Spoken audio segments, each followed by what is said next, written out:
नमस्कार साथियों, स्वागत आप सभी का। कैसे हैं आप सभी साथियों? शिक्षण विधियों की इस श्रृंखला में आज हम चर्चा करेंगे एक नई शिक्षण विधि के बारे में। साथियों, कल हम आगमन विधि को अच्छे से पढ़ चुके थे। उसके जो प्रश्न विभिन्न एग्जाम्स में आए थे उनको भी हम कर चुके थे और आज हम चर्चा करेंगे आगमन विधि से अगले नेक्स्ट स्टेप निगमन विधि के बारे में। साथियों, उससे पहले मैं आपको बता दूं, ये क्लास आप सभी के लिए बिल्कुल निःशुल्क रहने वाली है। संपूर्ण शिक्षण विधियाँ आप चाहे रीट की तैयारी कर रहे हैं, grade second, grade first, TGT, PGT, CTET, सभी के लिए आपके लिए उपयोगी है। तो आप निश्चित रूप से हमारे चैनल को सब्सक्राइब करके इससे जुड़ सकते हैं। साथियों, इससे पहले हम आगे चलें, मैं आपको कुछ सामान्य चीज़ों के बारे में बता देता हूँ। आज हम जो चर्चा करने वाले हैं वो हमारी रहने वाली है साथियों निगमन विधि की। एक बार मैं इसका कंसेप्ट आपको बता दूँ, फिर इसके और चीज़ों पर अपन चर्चा करेंगे। आज अपन चर्चा करने वाले हैं कौन सी विधि के बारे में? निगमन विधि के बारे में चर्चा करने वाले हैं। निगमन विधि के बारे में आज अपन चर्चा करने वाले हैं। कल हमने इसके पहले आगमन विधि को देख लिया था। निगमन विधि में जैसा क्या होता है, नी से प्रारंभ हो रहा है, तो आपको ध्यान रखना है पहले इसमें आते हैं क्या? नियम, या फिर कह दो पहले इसमें आते हैं, बताओ क्या? सूत्र। अर्थात इसमें बालक को पहले नियम या सूत्र समझाए जाते हैं, उनको बताया जाता है, उनको रटाया जाता है। इसके बाद में बालक इन नियम और सूत्रों के माध्यम से बताओ किस ओर जाता है? उदाहरणों की ओर जाता है। यह विधि होती है कौन सी? बताओ, निगमन विधि। पहले निगमन विधि में पहले नियम या सूत्र बताए जाते हैं, उसके बाद में बालक बताओ क्या? उदाहरणों को देखता है। जबकि जो आगमन विधि थी, इसको डिटेल में देखने वाले हैं अपन अभी। जबकि जो आगमन विधि है, आगमन विधि जस्ट इससे विपरीत है। आगमन विधि में क्या देखा था कि पहले आते हैं, बताओ क्या? उदाहरण आते हैं, और उसके बाद में बताओ क्या आते हैं? नियम या सूत्र आते हैं। नियम, सूत्र या सिद्धांत आते हैं। तो ये दोनों विधि एक दूसरे के विपरीत हैं। लेकिन इसमें महत्वपूर्ण चीज़ मैं आपको बता दूं, जब दोनों विधियों का प्रयोग एक साथ होता है तो वो विधि कहलाती है, बताओ कौन सी? आगमन विधि। कौन सी विधि कहलाती है वो?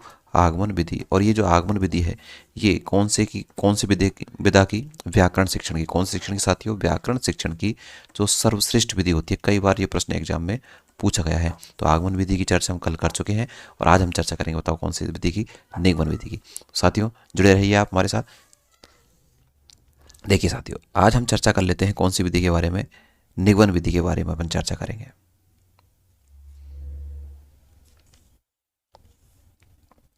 देखिए,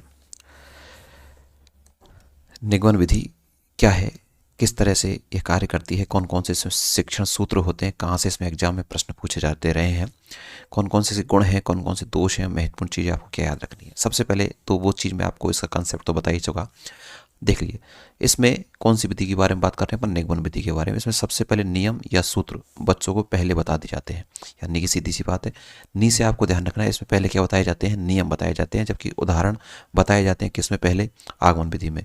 तो इसमें पहले निगमन विधि में पहले नियम या सूत्र बच्चों को बताए जाते हैं, और उस नियम या सूत्र को विशेष उदाहरणों में प्रयोग कर उसकी सत्यता की पुष्टि की जाती है। यानी कि बात सीधी सी स्पष्ट है कि पहले आगमन विधि में नियम बताए जाएंगे और उसके बाद में बताओ किसकी बात की जाएगी? उदाहरणों की बात की जाएगी। जबकि आगमन विधि क्या होती है? इसकी विपरीत होती है, क्योंकि आगमन विधि में पहले उदाहरण बताए जाते हैं और बाद में बताओ क्या बताया जाता है? नियम बताए जाते हैं। इसे संश्लेषण प्रणाली भी कहा जाता है। साथ ही साथ में अपन जो अन्य विधि हैं उनकी चर्चा भी करते रहेंगे। कौन सी विधि को संश्लेषण विधि भी कहा जाता है? निगमन विधि। अर्थात निगमन विधि का मैं उपनाम कहूँ तो निगमन विधि को साथियों क्या कह सकते हैं? संश्लेषण प्रणाली। क्या कह सकते हैं इसको? संश्लेषण प्रणाली भी कहा जाता है। कौन सी विधि को? निगमन विधि को। जबकि आगमन जो विधि थी, आगमन विधि को विश्लेषण प्रणाली के नाम से जाना गया। कौन सी विधि के नाम से? विश्लेषण प्रणाली के नाम से आगमन विधि को जाना जाता है। इस प्रणाली में छात्रों को पहले नियम बता दिए जाते हैं और उन्हें बच्चे क्या कर लेता है? रट लेता है। ये शब्द बड़ा नेगेटिव है। बताओ क्या करता है बालक? नियमों को सबसे पहले क्या कर लेता है? रट लेता है। इस विधि में छात्रों को स्वयं सीखने, निरीक्षण करने, चिंतन करने और नियमीकरण का कोई अवसर नहीं मिलता। ये इसका एक तरह का दोष हो गया इस विधि का, कि बालक की जो प्रवृत्ति होती है इस विधि में वो रटने वाली हो जाती है, कि बालक नियमों को, सूत्रों को, सिद्धांतों क्या कर लेता है? रट लेता है। उसका सामान्यकरण या नियमीकरण उसको कर ही नहीं पाता।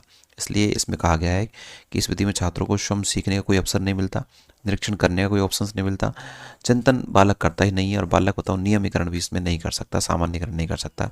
इसलिए यह इस प्रणाली का बताओ क्या है? नेगेटिव पॉइंट है, माइनस पॉइंट है। आगे और आगे चले हम। देखिए, पूछे जाते हैं ये प्रश्न आपसे। देखिए, सूत्र प्रणाली कह दो चाहे चाहे तो आप इसको क्या कह दो, सूत्र प्रणाली भी इसको कह सकते हैं आप। कौन सी विधि को? निगमन विधि को क्या भी कह सकते हैं, सूत्र प्रणाली, क्योंकि इससे पहले क्या बताए जाते हैं, सूत्र तो बताए जाते हैं, नियम बताए जाते हैं की बात है। सूत्र प्रणाली में व्याकरण की पुस्तकों से नियम रटाए जाते हैं, अर्थात पहले पुस्तक से बालक को बताओ क्या रटाए जाते हैं, नियम रटाए जाते हैं। उससे बताओ कौन सी विधि कहते हैं, निगमन विधि कहते हैं। निगमन प्रणाली को अधिकतर शिक्षा शास्त्री अनुपयुक्त मानते हैं। क्या मानते हैं? अनुपयुक्त मानते हैं, क्योंकि जो निगमन विधि है, इस निगमन विधि को माना जाता है अवैज्ञानिक। क्यों? क्योंकि इसमें बच्चों को समझ विकसित नहीं होती, बच्चे केवल रटने का कार्य करते हैं, इसलिए इसे अवैज्ञानिक विधि माना जाता है, अनुपयुक्त विधि माना जाता है। इसलिए निगमन की अपेक्षा आगमन विधि को श्रेष्ठ माना गया है। निगमन विधि के कौन कौन से चरण हैं? जैसे हमने कल आगमन विधि के चरण देखे, ऐसे ही चरण बताओ किसके भी हमें याद रखने हैं। निगमन विधि के चरण देखिए, सबसे पहला चरण है कि इसमें नियम या सिद्धांत का ज्ञान होता है, यानी बालक पहले बताओ क्या सीखता है, नियम सीखता है। ठीक है, नियम सिद्धांत का प्रयोग बालक अपनी परिस्थिति के अनुसार बताओ क्या करता है, उन सिद्धांतों का क्या करता है, प्रयोग करता है। जो नियम उसने सीखा उसका क्या कर लेगा, प्रयोग कर लेगा। यानी पहले नियम सीखेगा, उसका प्रयोग करेगा, फिर आंकड़ों के आधार पर परीक्षण करेगा। जो और सारे जो नियम है उनके आधार पर बताओ क्या करेगा, परीक्षण करेगा। क्या करेगा साथियों, परीक्षण करेगा।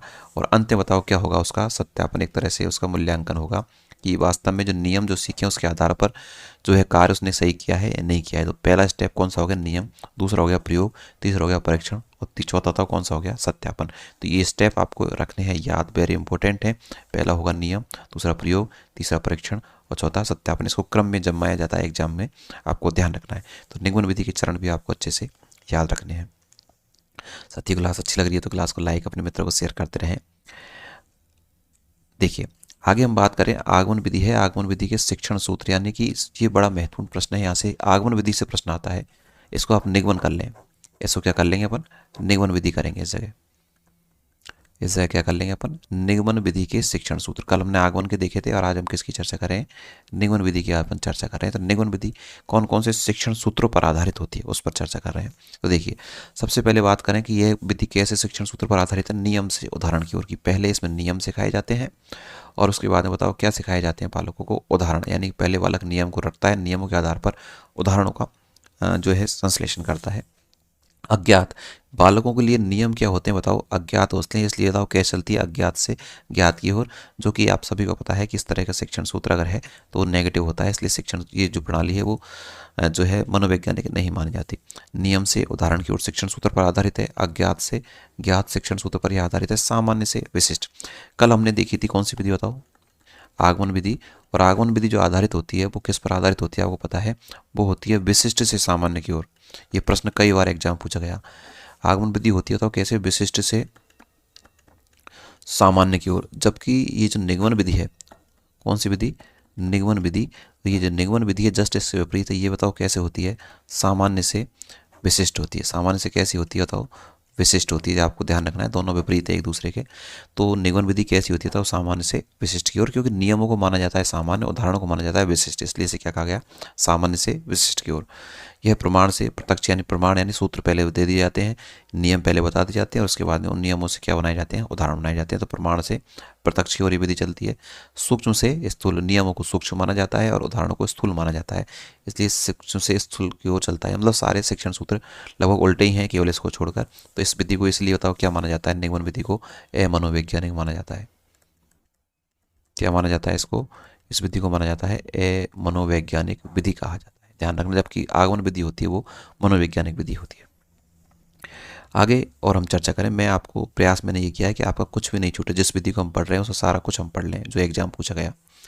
आगमन विधि के गुण हमने देखे है ना, तो गुणों की चर्चा कर लेते हैं। पहले अपन शिक्षण सूत्र देख चुके हैं, अब गुणों की चर्चा करें। आगमन विधि के कौन कौन से गुण हैं देखिए, कि इसमें बताओ क्या लगता है, समय और श्रम कम लगता है। क्यों लगता है, क्योंकि पहले हमने नियम पढ़ लिए, नियमों के आधार पर तुरंत ही अपन ने बताओ क्या कर लिए, उदाहरण कर लिए, इसलिए नियम इसमें समय कम लगता है। जबकि आगमन विधि में समय, इस जगह भी आप आगमन की जगह निगमन करें है ना, थोड़ी सी टाइपिंग मिस्टेक है। इस जगह भी क्या कर लें बताओ, निगमन विधि गुण पढ़ रहे हैं अपन, निगमन विधि के गुण। तो इसमें पहले नियम और नियमों के बाद उदाहरण कर लेते हैं, इसलिए बताओ समय और श्रम बताओ इसमें लगता है कम। कहाँ से प्रश्न पूछा जाएगा मैं आपको बताऊंगा। पाठ्यक्रम समय पर पूर्ण हो जाता है, भाई समय कम लग रहा है तो पाठ्यक्रम समय पर ही होगा, सीधी सी बात है, ठीक है। छात्रों की स्मरण शक्ति बढ़ती है, क्योंकि स्मरण शक्ति का मतलब क्या है, बालक नियमों को रटता है, इसलिए स्मरण शक्ति बढ़ती है, सीधी सी बात है। समस्याओं के हल में गति प्रदान होती है, जैसे बालक ने नियम पढ़ा, नियमों के आधार पर कितने उससे उदाहरण करा लो, इसलिए बताओ जो समस्याएं उनको बताओ क्या मिलती है, गति मिलती है। नियमों, सिद्धांतों या सूत्रों की सत्यता की जांच में क्या होती है, बताओ इसमें आसानी होती है।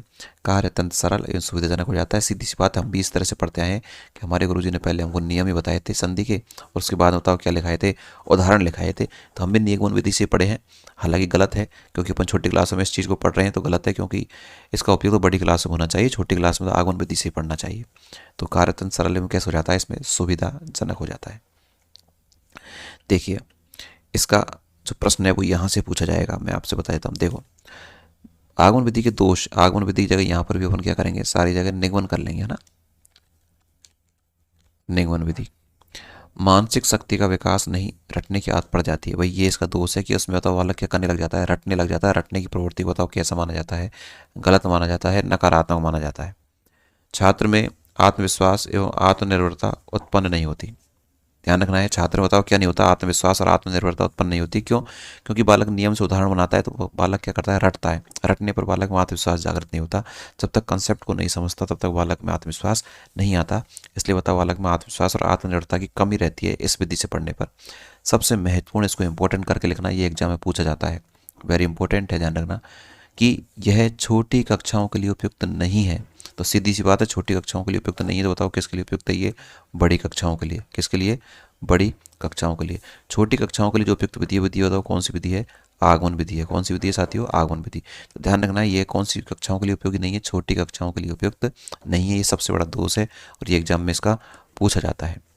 इसके द्वारा ज्ञान अस्पष्ट, बताओ कैसा होता है, अस्थायी, क्योंकि बालक इसमें रटता है। रटी हुई चीज़ तो बताओ कम समय ही याद रहती है, इसलिए बताओ ज्ञान कैसा होता है, अस्थायी होता है और अस्पष्ट होता है। ये कुछ महत्वपूर्ण तथ्य थे, बताओ किसको लेकर, आपकी जो विधि है बताओ कौन सी, निगमन विधि को लेकर। निगमन विधि से पहले हम आगमन विधि को पढ़ चुके हैं साथियों। ऐसी संपूर्ण विधियों को जानने के लिए निःशुल्क रूप से आप हमारे साथ चैनल से जुड़ सकते हैं, अपने मित्रों को शेयर करें। साथ में आपकी जो और भी जो क्वेरीज है नीचे आप कमेंट्स बॉक्स में बता सकते हैं। और बस क्लास पसंद आई तो क्लास को आप लाइक करके हमें बता सकते हैं। Thank you.